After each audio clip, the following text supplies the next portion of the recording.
Listings, listings, listings. Listings are what real estate is all about. I don't think a lot of agents know this, but your job as a real estate agent is not just to buy and sell property. Your job is to bring inventory to the market. How do you do that as a listing agent? Listings are the cream of the crop in real estate, and every agent, regardless of whether you're brand new, seasoned, should be focusing on listings, because listings give you leads, listings give you leverage. Listings, honey, are the it thing for real estate. And in this video, we're going to talk about 5 ways to improve your listing mastery. 5 things that you can do to crush listings, get more inventory to the market, and be a real estate rock star in your area. Let's go. Hey guys, Cheesette here. Just wanted to introduce myself really quickly. I am a CEO coach. I help real estate agents build profitable 6- and 7-figure businesses using systems and models and tools to help them work less and make more money. Real estate, you can make a lot of money, but a lot of people will spend a lot of time making that money. I can help you cut that out. Because here's the thing, if you have systems, that means you have processes that are predictable. That's what really makes up a business. When you have the right systems in your business, you'll find that you'll be able to get leads, get business, grow your business, and you don't have to sacrifice as much time in the future as you do at the beginning building the systems. So let's get into this video. So let's get into 5 ways to listing mastery, or 5 ways to improve your listing process. And these are probably things that you've heard before, but one thing that I specialize in is helping people look at the industry and even real estate in general in a different way. So the first step, the number one thing, and this is the same on the buyer and seller side, you have to pre-qualify the seller. I know a lot of people think, oh my gosh, because it's a seller, I don't have to pre-qualify the seller. Yes, you do. You have to pre-qualify people. 100% of the people, 100% of the time, no exception. This is the foundation for your success as a listing agent. Why? There are so many things that you're going to learn during the pre-qualification process to help make you easier to make decisions later, and also to help you avoid pitfalls later. For example, in the pre-qualification process, I want to know how much you owe on the house. I want to know, are there any other signers on the house? I want to know, do you have any liens on the property? I want to know, where are you going when you leave here? In that piece, where are you going when you leave here, may seem like very simple. I actually had a seller, maybe like my first year of real estate, sell their house, and they didn't think they had to leave. So on closing day, I go to the house and they're still there like they're living there. And I'm like, whoa, what are you doing? He said, well, I'm from Georgia. In Georgia, when we sell the property, we still get 30 days after to occupy it and move. I was like, what? And I talked to a realtor in Georgia. She said, that's typical. I was like, oh, not in Florida. We expect you to be out the day before. And this led to part of the pre-qualification process is making sure that the things that you know need to happen, that your client might not know needs to happen, that you're aware of all the things that could be an enemy against that. I've had people say that I want to sell the property. I go over there, we do the consultation, and the spouse is there like, I don't want to sell. Well, guess what? If 2 people are on the deed, I need 2 people to sign. If one person is refusing to sign, I can't assist you. This is why pre-qualifying the seller is so important, because you can't just think, because I got a listing, it's my time. No, 100% of the time.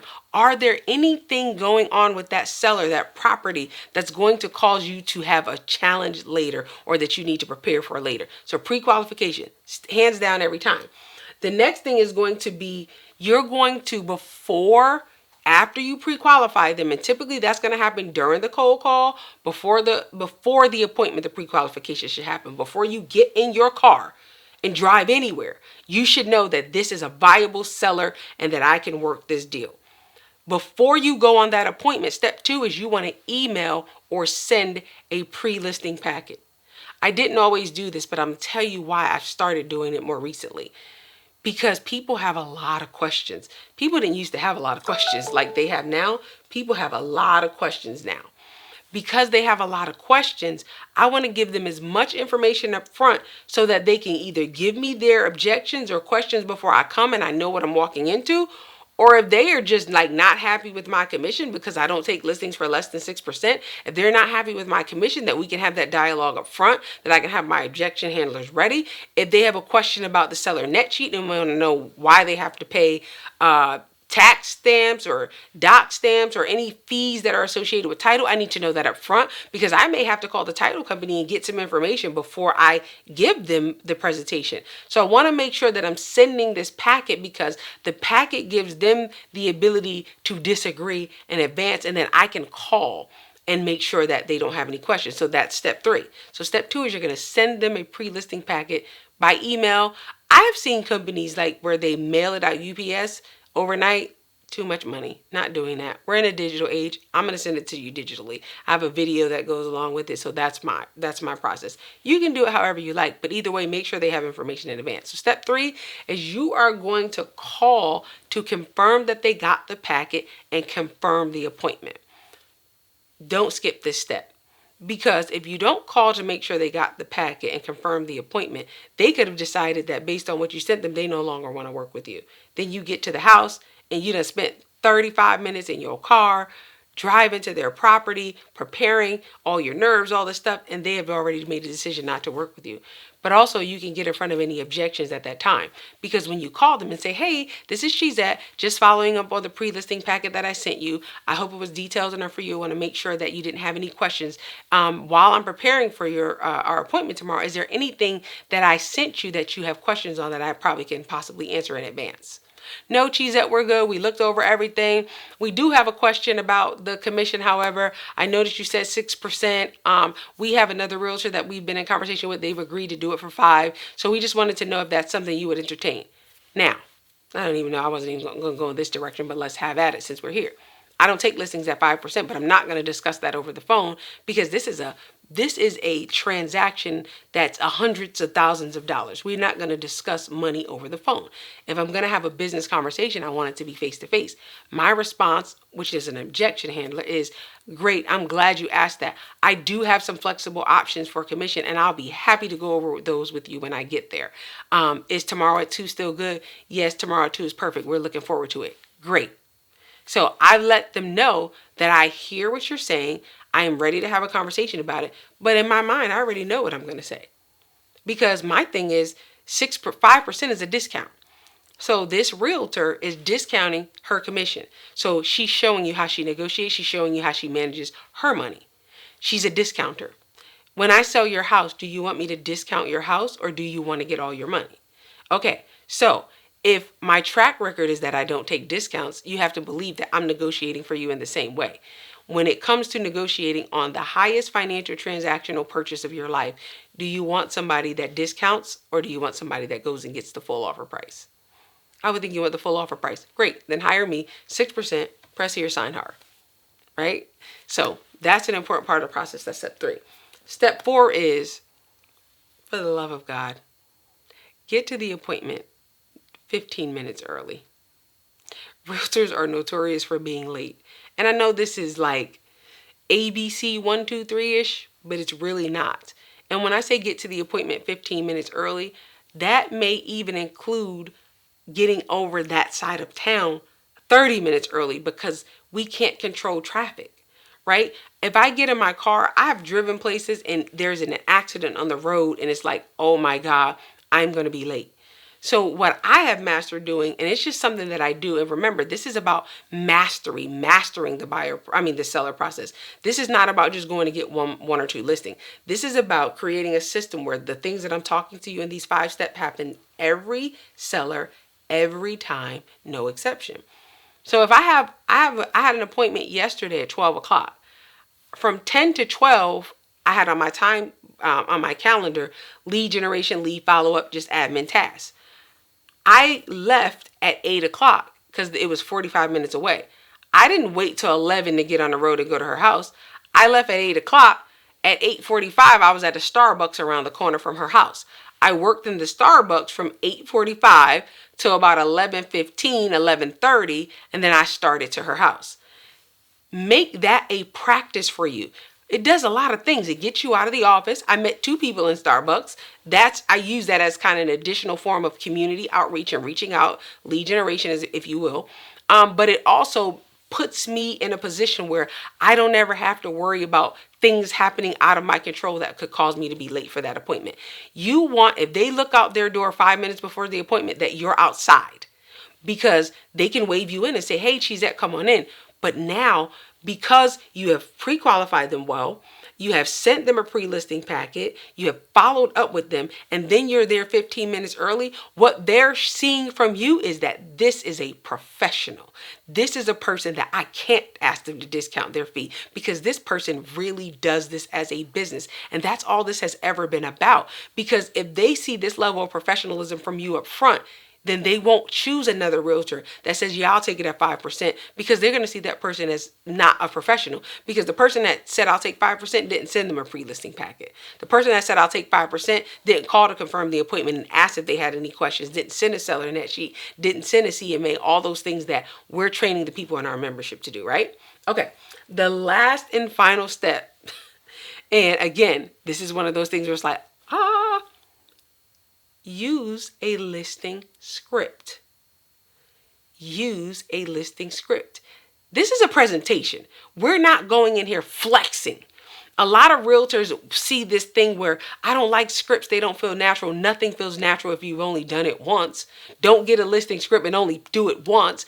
Get a listing presentation script and practice it month over month, year over year, and keep getting better at it.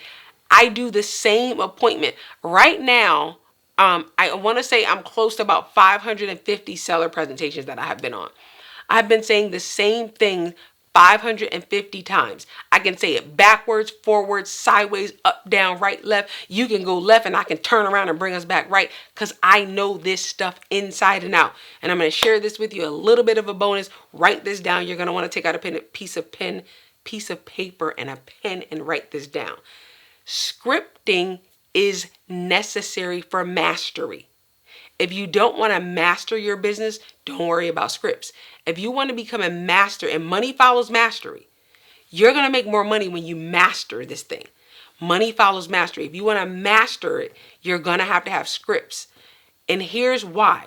Scripts allow you to have a pre-consciousness of how to drive the conversation in your favor. It's a sales tool. Scripts are a tool to help you make more sales. So if you don't want to make more sales, you don't need the tool. But if you want to make more sales, use the tool. Here's what script does.